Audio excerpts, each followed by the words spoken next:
Middle school wants to fence in 3 equally spaced areas, one for each grade, for students to play outside. So you got like one area here, and one here. If they have enough to budget for only 500 feet of fencing, and they're building it against the school, as shown in the figure. So that means that they don't need a fence here.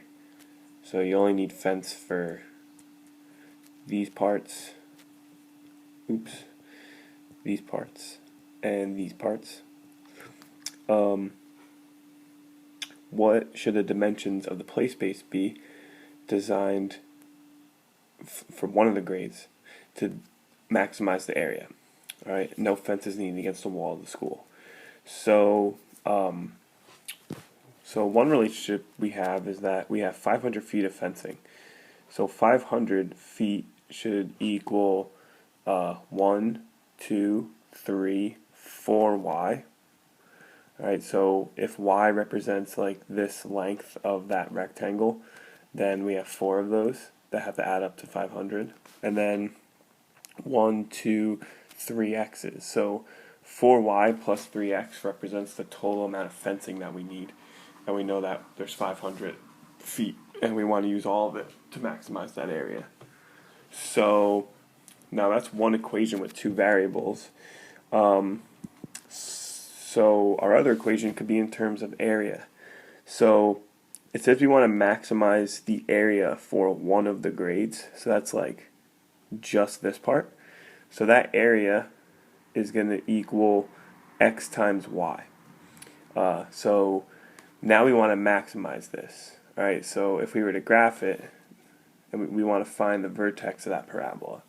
So it's 2 variables right now. We can write it in terms of one variable by taking this equation and subtracting 3x on both sides, and then dividing by 4, and you get y in terms of x, which means we can now plug that in and have a function just in terms of one variable, in this case x. Right, and x is the degree, sorry, not the degree, I don't know why I said degree. X is this dimension, just, 1/3 of this entire side. Alright, so now we have to take that function and find the maximum. So find where a is going to be maximized. So what I'm going to do is I'm going to write it in standard form. So I get a of x is equal to, if I 500 divided by 4 is 125. So it's 125x when I distribute the x to there. And then when I distribute it to there, I get negative 3/4 x squared. Oops. So if we write this as like quadratic, a would be negative 3/4, b would be 500, and c, actually not 500, sorry, b would be 125, and c would be 0 if we write that quadratic in standard form. So now I want to graph this, but I don't actually have to graph the entire thing, but it helps me to understand like what this graph looks like. Alright, I know it's a downward facing parabola because it has a negative leading coefficient, and it's a parabola because it's a quadratic. Alright, so that means it's going to have a point that's the vertex that's going to be the maximum point. Now the x-coordinate of that vertex is the opposite of b over 2a. So the vertex always occurs at the x-coordinate, the opposite of b over 2a. So no matter what y is, I know that that's going to be the largest value for y when x is equal to negative b over 2a. So taking these numbers down here, that's negative b, so 125, divided by 2a, so 2 times 3/4, which is 3/2.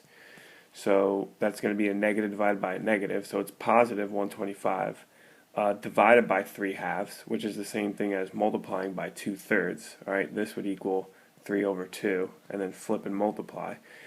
So then I get 250 over 3. So what's the question asking?